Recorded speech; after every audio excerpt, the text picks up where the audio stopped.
Ano dhiisee bee akkuma ati suufinatti jirtatti dhiisee bee. Maaliin fuudhan nama kana caaltonni maal godhee fuudhan.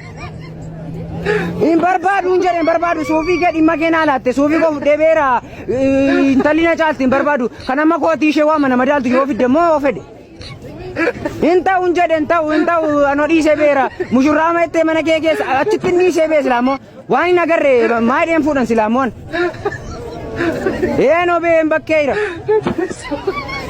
Maalin godhare maali ishee amma kana geessu siin jedhee. Waliin gallee siitaatiin ani jennee atamma isheen na caaltu yoo booda waa badee mana abbaa manaadha moo isheen ho'i na ifachuu barbaadde moo dhufte hoo.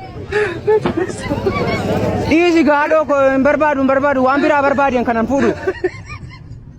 Kanan fuudhuun jedheen waama tokkollee godhi malee hin fuudhan kana. Eegaa kan dhiisi. Ano waan an godhu beekaatti ofii koo barbaade ergachuu naa hooyo silaaf iyyuu maaliin godhan kana waan gatii hin qabne akkasii na duukanan. Bakka akkasuma godhi hin fuudhu malee kana. Murteesseera kanan fuudhu waan humna kootiin aan barbaaddu booda olla tumte waa balleessine. Dhiisi hin fuudhu.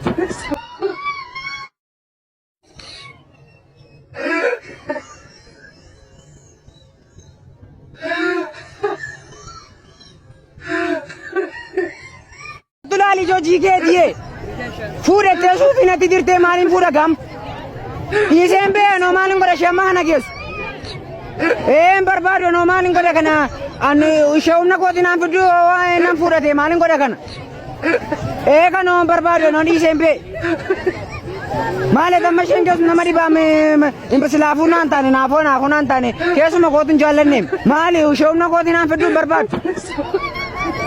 Nakana side kaanoof teoree kaan ani kaanoo gaaban ishee amma kanaa fuudhu.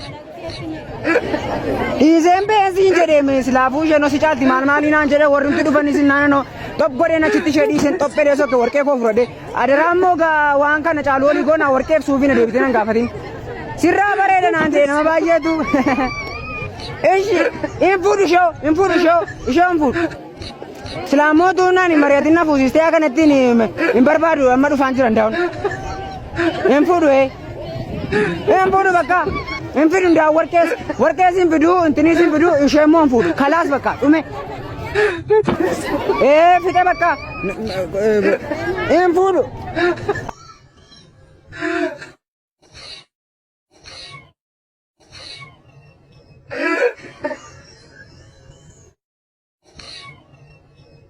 In barbaadu noo kana kunoo warqee ofumaan aan naqxanii waan tokko nan fayyadu naanu warqicha suuficha nan buradhaa garuu moon isheen fuudhu. Hin fuudhu humnaa maanni na caalti kaa yoo amma booda namoo ishee tabbaa manaadha. Arraf hin barbaadu bakka hin barbaadu. Didee koo bakka hin fuudhu na caalti. Silaafuu maalati waan humna kootiin aan barbaadu hirtee maalati.